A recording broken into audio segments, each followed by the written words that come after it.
and welcome to the Historic Scotland podcast. My name's Sarah McGilvray. I'm an actor and writer with a passion for people, place and story. Each episode we visit a different site to uncover its meaning both past and present. Today we're off to Dirleton Castle and Gardens. Nestled in a quiet village, this fortress once housed noble families and later became a prison for people accused of witchcraft during one of Scotland's darkest chapters. So in Scotland, we know about almost 4,000 people were accused during the whole time of the Witchcraft Act was in existence. So almost 200 years. That's Dr. Morvern French, a properties historian and interpreter at Historic Scotland. We're also hearing from the University of Edinburgh's Emeritus Professor of History, Julian Goodare. And they probably, because they're not experts in interrogation, they are not realising how far they're leading her on.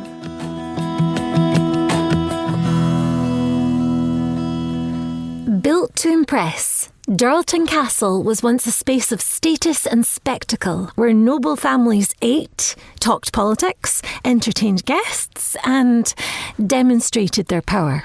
But Dirleton's story is much more than what's visible at eye level. Beneath these rooms of privilege and prayer lies something far darker. And what happened here wasn't hidden away.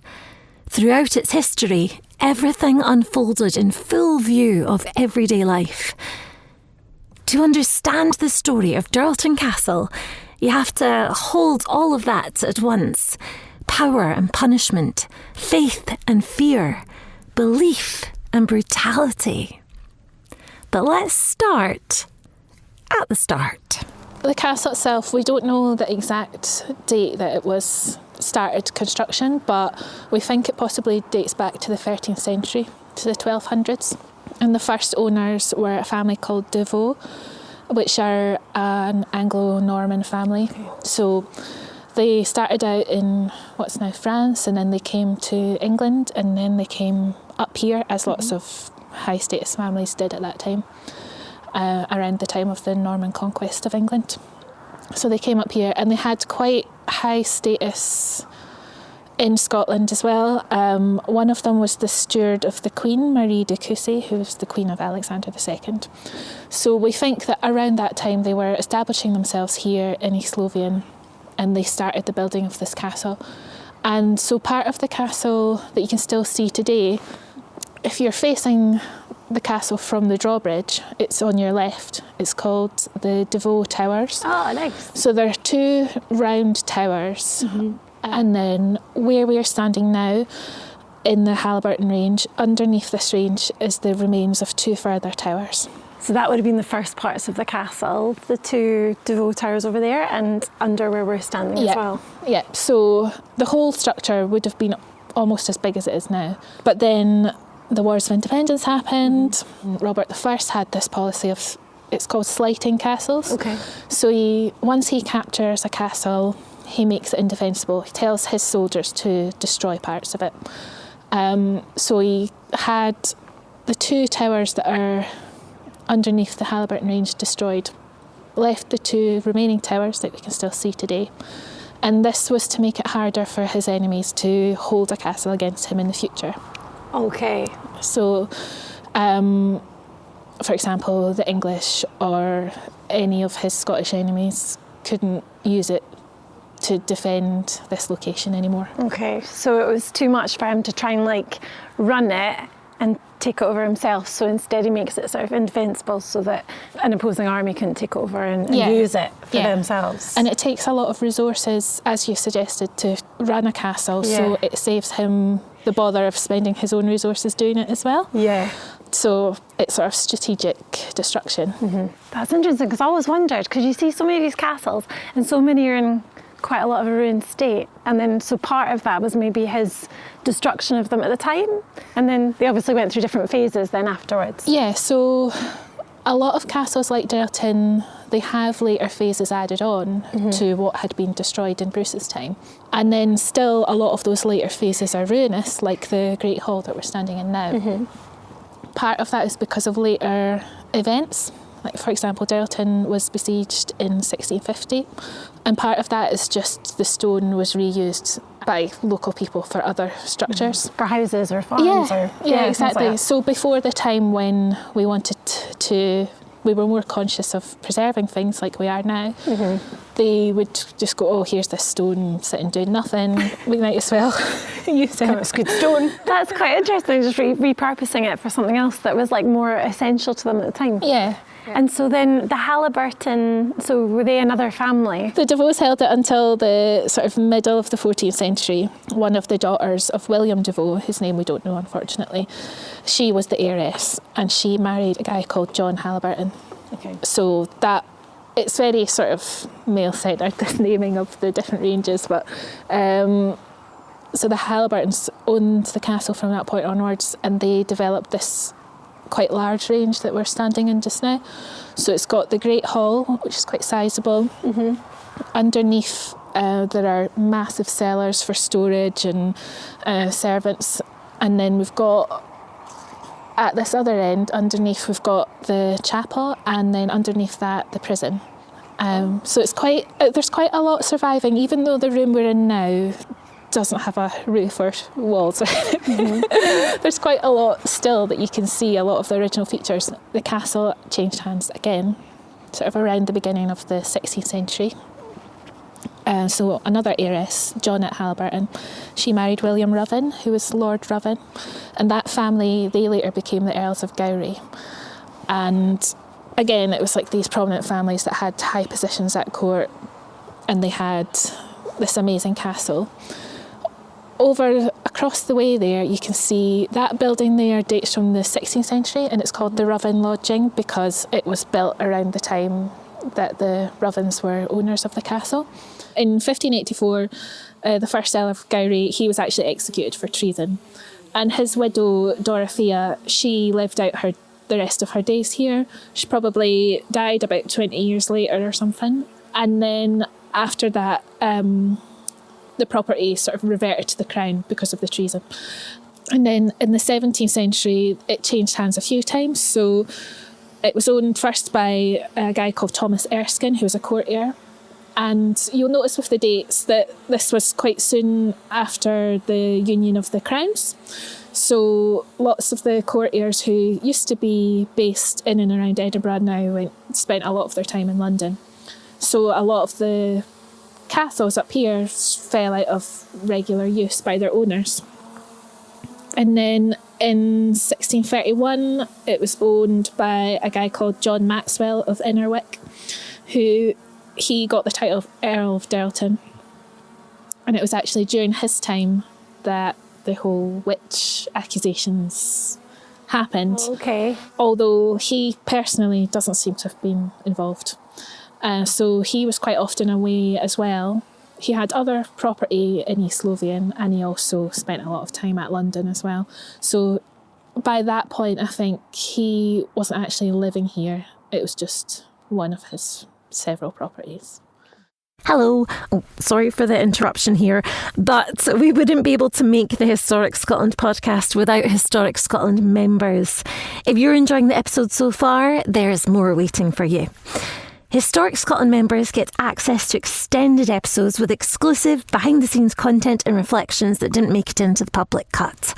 Membership also gives you free entry to Historic Scotland sites across the country, free entry to daytime events, and helps support the care and conservation of the places we explore. If you'd like to hear more and help keep Scotland's stories alive, become a Historic Scotland member today. Follow the link in the episode notes for more information. Now, off you go. Back to the episode. Come on, let's do it. Probably quite a good time to move on to talking about the witch trials. Let's go to the prison. The prison, okay. Yeah, there's prison stuff, and then there's stuff. Prison stuff, witch stuff. There's so much stuff. With a solid understanding of the history of Dirleton Castle under our belt, Morvern and I descended into its belly, down some steep steps.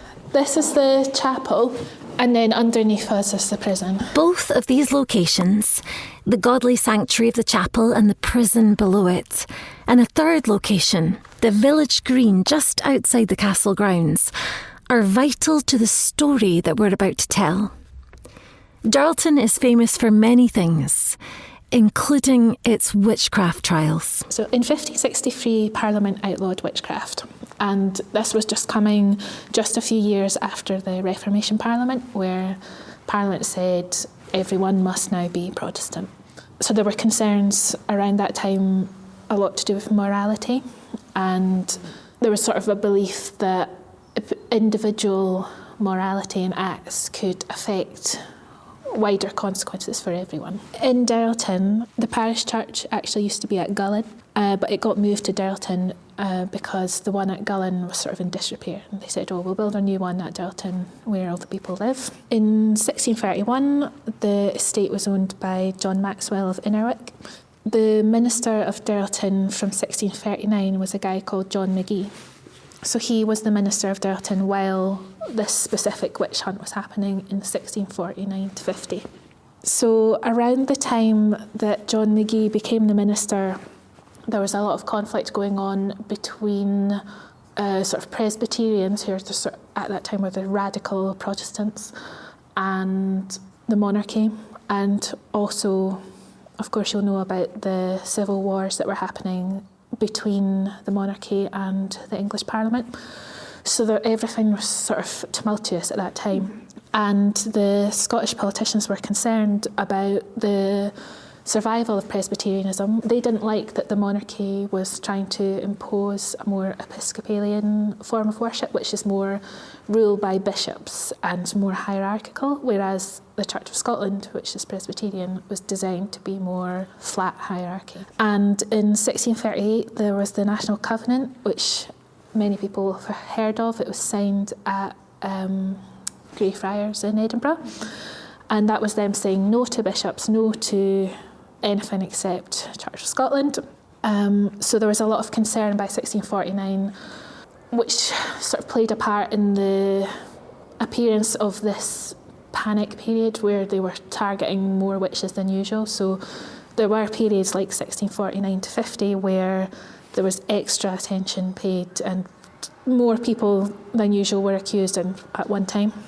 And in sort of East Lothian area was especially a hot spot for this. So as Dirleton is in East Lothian, it was one of the main places where this happened. And what usually happened was that the local churches, so the local ministers like John Magee here, would say, do you lot know about any witches or do you know any suspicious people? And then people would come forward with accusations. The church would get together with the local officials who could investigate the supposed witches. Mm-hmm. Once they felt they had enough evidence, they would appeal to the central authorities and say, are we allowed to try this person? Parliament would say yes or no. Mm-hmm. They would try them. If they were found guilty, they would be executed. We're going to come back to Morvern, but first, I need you to meet Julian. Over a period of about 200 years, almost 4,000 people in Scotland were accused of witchcraft. Julian has dedicated much of his life to researching witches throughout the ages and piecing together some of their stories. I began by asking him, what exactly makes a witch? So the village idea of witchcraft is that somebody has got special powers and uses them to harm their neighbours.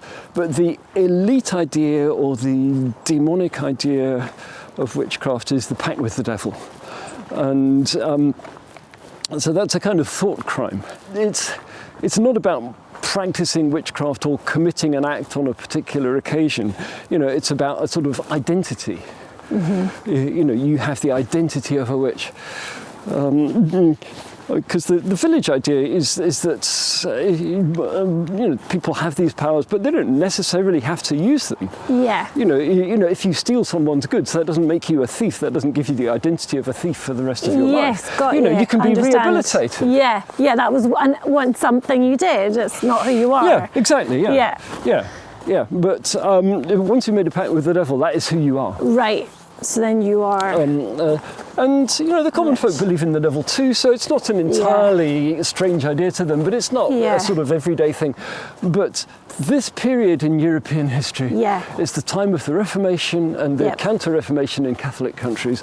Okay. And, Scotland becomes Protestant, so we've got a Protestant witch hunt, but, the Catholics are doing it with their versions in Catholic countries too. So it's no coincidence that's happening at the same time. No, it's not a coincidence. Because both of them, they're trying to reform their countries. They're trying to enforce their correct version of Christianity. They're trying to prove that they're more godly than the other lot. And from time to time, they're actually fighting each other. There are religious wars. They are really trying to use the authority of the state and the authority of the church, because the church is part of the state. The church has got courts, it's got power, and they're trying to use it to make everyone godly and to eradicate ungodliness. And most of the ungodliness is pretty minor, sort of minor sins, and they're mostly trying to do it in a sort of constructive way, but witchcraft is pretty serious, and it's recognised as a capital offence, and you need to be burnt. And Scotland's seems to have a really intense. Am I right? Yes, it does. With the witch trials. I mean, from its starting in the 16th century. Yeah. And that was during the Reformation. You said that Scotland executed 5 times more witches per capita. Witches per capita. Yeah, that's right. That's the sort of simple broad brush statistic, and it means something, I think. Right. But it happens all over Europe, but it happens unevenly. It's a bit random. Why Scotland is more intense, it's very hard to say. One thing about East Lothian is it's not far from the capital, and so it's relatively easy to go to the capital and get authorisation to hold a witchcraft trial. But once you learnt to do it, you keep on doing it. Records of people that were accused and tried aren't complete. Many have been lost to time. And in a lot of cases, we don't know exactly what happened to the accused. It's fair to guess that many, including the people we're about to hear about at Dirleton, were executed. Because Dirleton, as a village just a stone's throw away from the capital, had its own witchcraft trials.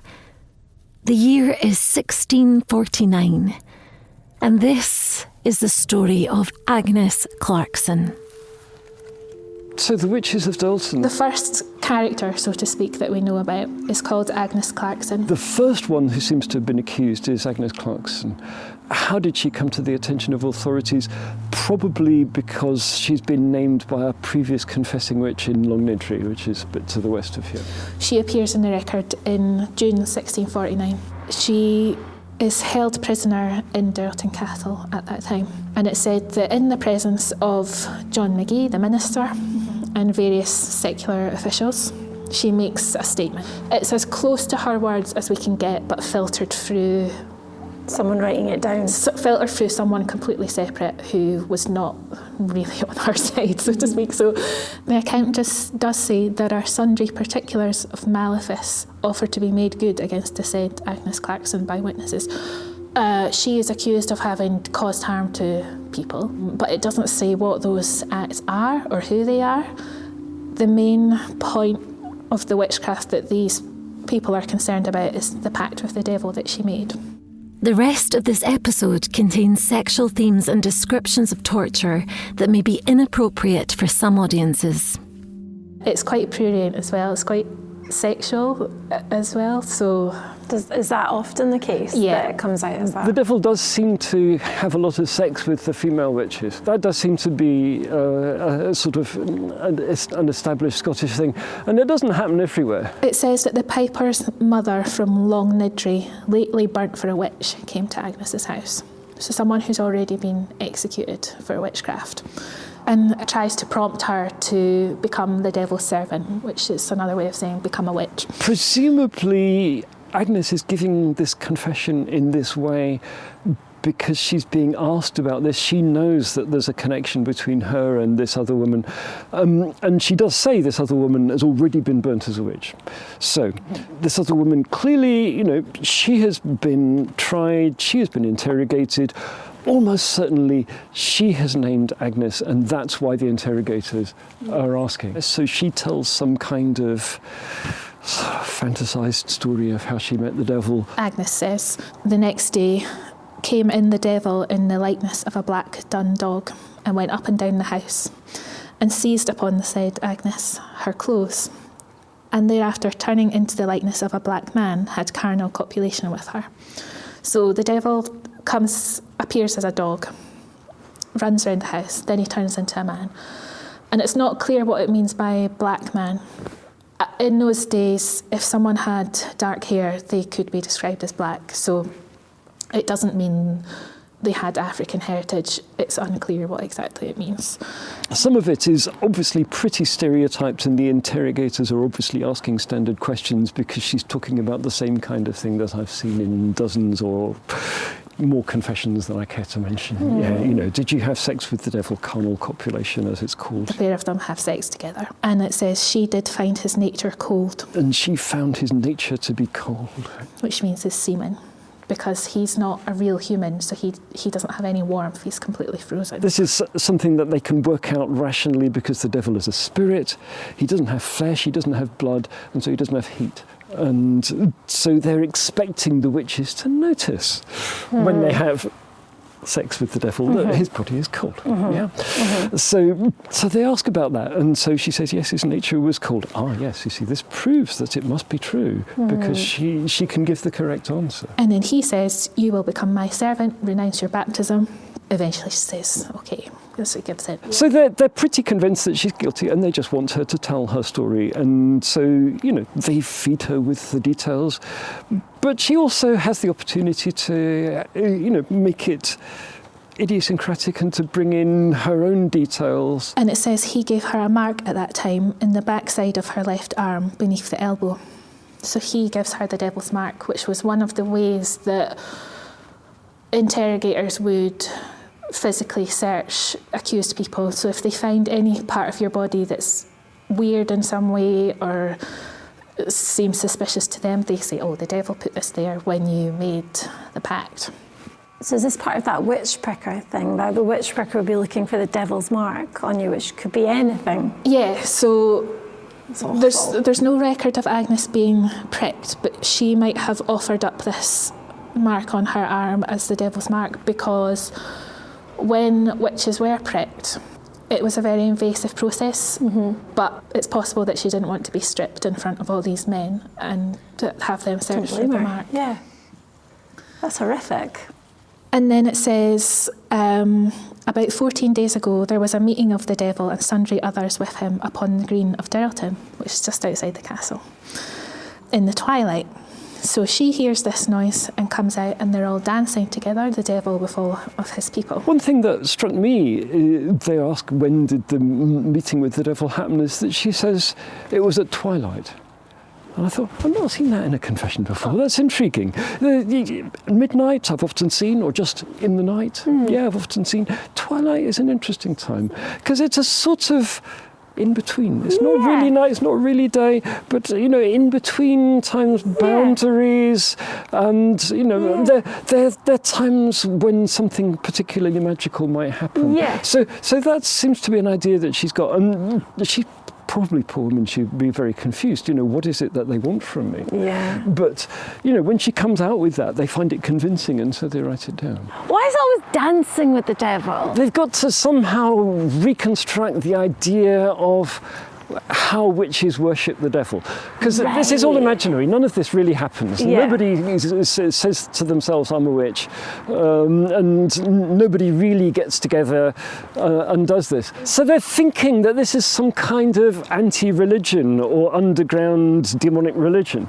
Yeah, what do witches actually do? They've got to work it out. And some of it comes from actually ancient accusations against medieval heretics, or even going further further back, ancient accusations against the early Christians by the pagan authorities in the Roman Empire. The idea that there's a sort of underground or secret meeting, and they have some kind of festivity or some kind of like sort of debauchery, like dancing. Yeah, and in some versions of this, there are sort of indiscriminate sexual orgies, for example. Okay, so it's all that sort of hedonistic type. Yeah, or there aren't, but it's all imaginary. Yeah. But, there's a sort of. They're sort of imagining, what would wicked people get up to? I think the mainstream view would be, look, well, dancing itself is okay, but it gets out of hand sometimes. It does, encourages people to lose their inhibitions, and to have extramarital sex, which they definitely disapprove of. Right, so that's a massive part of it. And then there are drunken brawls, which they don't approve of either. And it says again, he appeared in the likeness of a black man with a staff in his hand. And Agnes says she recognises people she knows at that dance. So she says Patrick Watson from West Fenton, which is a small settlement just outside Dirleton, his wife Mamie Halliburton, and another woman called Bess or Bessie Hogg. So she recognises them dancing with the devil. One of the things that the interrogators would be looking for was for Agnes to name other witches to try and root out all of the problematic people that were part of the community. Yeah. So she says then she went to West Fenton and she saw these three people and she said, look, we're going to be tried for witchcraft, and she says they just made fun of her. They thought it was hilarious.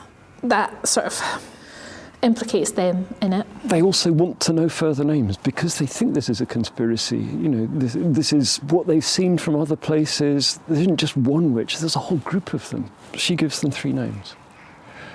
And then she says, well, there are other people there, but I didn't recognise them. So trying to maybe limit the damage, or maybe those are the only names she can think of. But trying to limit the damage, I think, is quite common. Oh wow! To try not to say too many names. Yeah. But equally, she's got to give these 3 names, and she's clearly not in custody at this point, unless the whole thing is a fantasy, because she says that she then went to these people and warned them. I find this very hard to work out. Is that whole thing a fantasy, or did she really go to them and they laughed to say, I'm really not sure. And then at the end of the record, because she's confessed, it says there's sufficient ground for supplicating a commission to sit upon and try the said Agnes. So that means they're going to appeal to Parliament to be able to formally try her, even though it's obvious what's from already been said, that she's not going to come out of this with anything good happening. So this is all pre-going and doing it officially? Yeah. Wow, okay. Yeah. So now we've got these new characters coming in, Patrick Watson and his wife, Mamie Halliburton. And there's an account by a guy called John Kincaid, who was a famous witch picker. So he would go around and be paid for finding witches by pricking them. And the pins that he used to prick them were not little tacks that you put in your drawing board. They were big, massive pins about the size of your hand, really big pins. And some people actually bled to death from being pricked. So it's not, the word prick is so innocuous, it covers up the horrible torture that was happening, maybe. Yeah. And probably could be infected as well, something going back deep into you. Exactly. So he was trying to find, if he couldn't see a visible mark, like a weird birthmark or a mole or something, he would start pricking to try and find a place that was insensible to pain. So if the person didn't react when he shoved this massive pin in, he would go, oh, this is the place. So he gives an account. This is also around the same time, sort of summer 1649. He says that Patrick and Mamie, long suspected of witchcraft, of their own free will, uncompelled, hearing that I, John Kincaid, was in the town of Dirleton and had some skill and dexterity in trying of the devil's mark, came to the broad hall in the castle of Dirleton and desired me to use my trial of them as I had done on others. So he's saying that Patrick and Mamie asked him to prick them, What do we think? Do we think John's telling the truth? Well, he doesn't come out of any of this well. He's even in his own time, people thought he was a bit dodgy. Yeah, he's getting paid to find. So it's in his best interest to find some people to prick, so that he's getting paid for doing his job. Yeah, exactly. They're in the Great Hall at the castle, and imagine this is happening in front of a collection of local officials. They're all men, they're all fully clothed, and Patrick or Maney are getting their clothes taken off to be searched for these marks. And he says he found the devil's mark upon the backside of the said Patrick Watson, so on his back, a little under the point of his left shoulder, and upon the left side of the said Maney Halliburton, her neck a little above her left shoulder. So Patrick at least has had his top stripped off. Possibly once they found the mark near Maney's neck, maybe she was saved from that sort of public humiliation, but it's not clear. And he says these places weren't sensible, so there was no pain or anything when he pricked them. So he's found the devil's mark on them. And in another account from around the same time, it mentions that Maney was also a prisoner in Dirleton Castle. It's possible that some of the other witches involved here were also kept prisoner. It just doesn't say. So maybe Patrick was as well. So we're going down into the prison, we're going down some really steep stone steps, and you really get a sense that you're actually going, I mean, you're not going underground, but you feel like you're definitely going into sort of a confined space, one tiny slitted window, and you have to be careful going down the steps into a very low-roofed, stone, cold, quite small room. You feel the confinement. I mean, it is a prison, but you definitely feel that. It's very miserable, and it's a bright day today, but tiny window, and you're not getting much light. We've all got our phone torches on. And you make a good point about the light as well, because you see there's one small window there. Yep. It's not going to do very much. No. At the opposite end, we've got a fireplace there. But that is it. There's no comfort at all. Nothing. This is the prison. Down that hole was the pit prison. So that was even worse. So we can't go down it now. But down there, there's no window and no fireplace. If you were put down there, you would have literally none of these comforts that you get up here. Trying to make the suspect as confused as possible and really make things as difficult as possible. Makes me think possibly Agnes and Maney were held down in the pit prison. Because if they couldn't see the light, they would lose all sense of what day it was. And imagine you're down there and then you get suddenly hauled up here and brought up into the Great Hall of the castle. Your eyes would have to adjust. Yeah, completely confuse you. Yeah, and they're with guards, not on their own. So there would have been guards in this top room to watch them and keep them awake. And I can't imagine sitting here on my own or with other people with no, like, we've got our torchlight, but I can't imagine sitting here on my own or just sitting here for an hour. Yeah. Let alone like through nights and kept awake. Alongside Agnes, Manny and Patrick were other accused people. Bess Hogg, Marion Mike and Margaret Goodfellow. Their words haven't survived, but Bess and Marion are recorded as having confessed. In June 1649, Agnes and Patrick were described as having already suffered for the crime of witchcraft, suggesting that they had been executed. In August, Parliament formally allowed the execution of certain persons guilty of the crime of witchcraft within the parishes of Haddington and Dirleton. It doesn't name them, but as most of the remaining Dirleton witches confessed, it seems highly likely that they were among them. People found guilty of witchcraft were strangled to death and their bodies then burned. The so-called witches' belongings were typically seized to pay for their own trial and their own imprisonment. torture was common in the extraction of their confessions? We've heard their confessions, should we say, of witchcraft. But then obviously there's a lot of torture that would have taken place. Yeah. Correct? Yes, they don't usually write anything down about that. Right. So we don't know the details.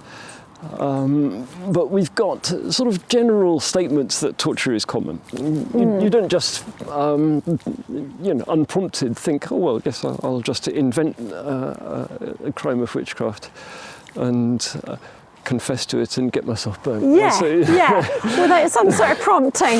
Without some sort of prompting.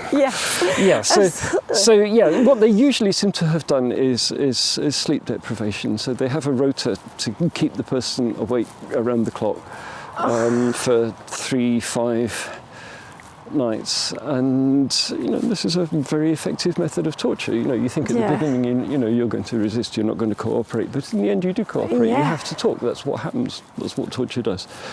And sleep deprivation also has a couple of additional effects. It doesn't just make you talk and make you cooperate.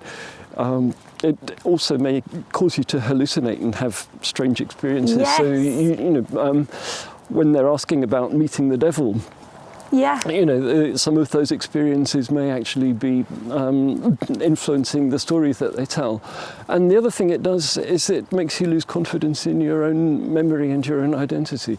And so, you may have thought when it started, well, obviously I'm innocent, this won't be a true confession.